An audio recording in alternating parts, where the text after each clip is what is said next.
Pan வச்சுருக்கேன். இந்த மாதிரி 1 கப் பாசி பருப்பு நான் வந்து வறுக்க போகிறேன். எதுக்கு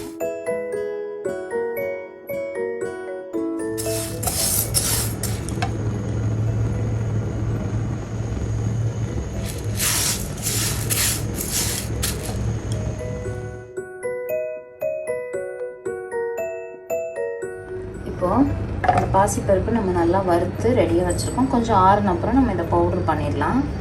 ஸோ பவுட்ரு பண்ணிவிட்டு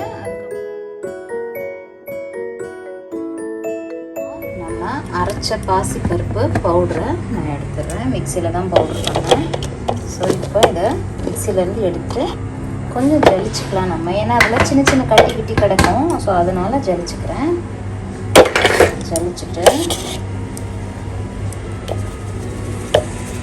நான் குவான்டிட்டி ரொம்ப கம்மியாக தான் எடுத்திருக்கேன். ஸோ அதனால் சொல்கிறேன். கொஞ்சம் குவான்டிட்டி ஜாஸ்தி எடுக்கிறவங்களுக்கு எல்லாமே இது வந்து எந்த அளவுக்கு நீங்கள் எடுக்கிறீங்களோ அந்த அளவுக்கு எல்லாமே எக்ஸ்ட்ரா ஆட் பண்ணுற மாதிரி வரும். ஓகே.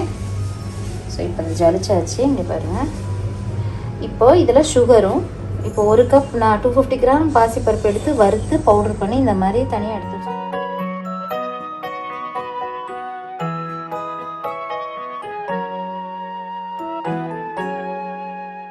நான் இதில் ஒரு 120 கிராம் சுகர் எடுத்திருக்கேன். உங்களுக்கு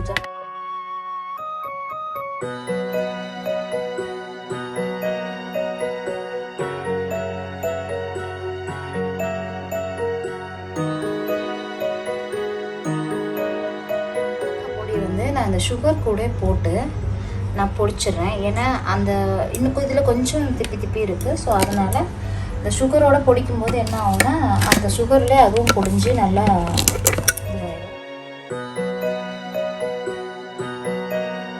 சுகர் பண்ணி நம்ம சுகரையும் வந்து பவுட்ரு பண்ணியாச்சு. ஸோ இப்போ இந்த பவுடரில் நான் வந்து 120 கிராம் எடுத்தேன். சுகர் 120 கிராம் எடுத்து அதை வந்து பொடிச்சு இதில் ஏலக்காய் பொடியை அதிலே போட்டு பொடிச்சு ஸோ நான் வந்து இந்த மாவு கூட மிக்ஸ் பண்ணுறேன்.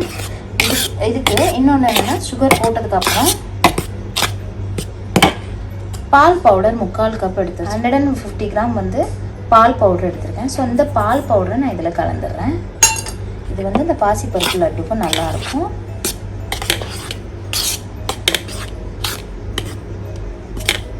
எல்லாமே மிக்ஸ் பண்ணி ரெடியாக இருக்குது.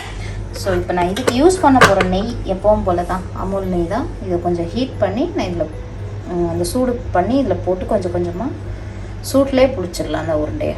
ஓகே.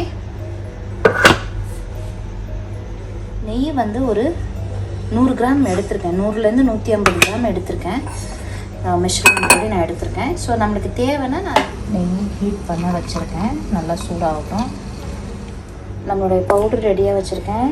நம்மளுடைய இப்போ நம்ம கையில் அப்படியே உருண்டை பிடிக்கிறதுக்காக நம்ம லட்டு பிடிக்கிறதுக்காக கையில் தடவுறதுக்காக நெய் லைட்டாக கொஞ்சம் கையில் தடவுறேன். அது இது வந்து சும்மா கார்னிஷ் கோன்னு 2 மேலே வைக்கிறதுக்காக பிஸ்தா ஒரு 6 பீஸ் வந்து கட் பண்ணி வச்சுருக்கேன்.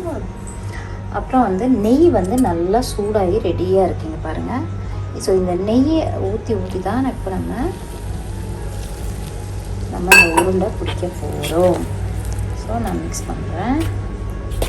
ஸோ இப்போ நம்ம கையில் வந்து நான் நெய் போட்டுட்டு இங்கே பாருங்கள் இந்த மாதிரி உருண்டையை வந்து இப்படி பிடிச்சிட்ருக்கேன். இது மேலே இது நம்ம உருட்டுறோம் பார்த்திங்களா, இதிலே வந்து 2 பருப்பு வந்து பிஸ்தா பருப்பு வந்து இந்த மாதிரி இப்படி வர மாதிரி மேலே ஜஸ்ட் 2 பீஸோ 1 பீஸோ உங்களுக்கு இஷ்டம், எத்தனை பீஸ் வைக்கணுமோ வச்சுக்கோங்க. ஸோ இந்த மாதிரி பிடிச்சி இங்கே பாருங்கள் நல்லா டைட்டாக பிடிங்க.